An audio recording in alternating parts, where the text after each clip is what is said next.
In a world dominated by political correctness and the fear of causing offense, true honesty has become a rare commodity. Men, in particular, often feel pressured to suppress their genuine opinions to cater to modern sensibilities. However, my experience taught me that sugar-coated lies are far more damaging than a blunt truth.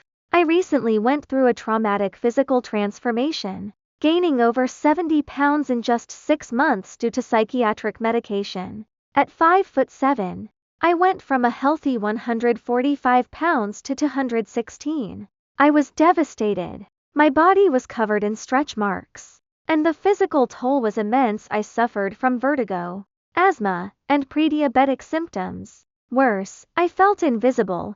The attention I used to receive from men vanished completely. When I turned to my friends for support, I was met with body positivity rhetoric. They told me I was beautiful, that I didn't need to change, and that I could be healthy at any size. While they meant well, they were invalidating my reality. They were encouraging me to be complacent in a body that made me miserable and sick. Then I met a man from a culture where bluntness is the norm. On our first date, he looked at me and said simply, "You look different than your profile. It looks like you've gained weight." He followed it up with, "You're big, but you're pretty." At first, I was mortified and burst into tears. But as he apologized and explained himself, I realized he hadn't said anything that wasn't true. Unlike everyone else, he didn't coddle me. He told me I had tremendous potential and challenged me to go to the gym every day. He was the first person to actually believe in my ability to improve rather than just accepting my decline.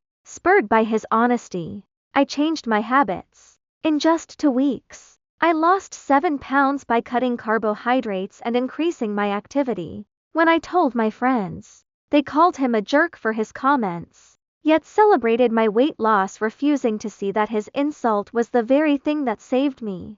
We shouldn't want people to accept us exactly as we are if who we are is unhealthy or unmotivated. A partner should push you to be the best version of yourself. When a man is truly honest with you and refuses to sugarcoat the facts, it is a sign of respect. It means he believes you are strong enough to handle the truth and capable of changing for the better. Although he and I eventually went our separate ways, his honesty changed my life. I stopped being a perpetual victim of my circumstances and took control. The truth hurts, but you can turn that pain into the fuel you need to move forward.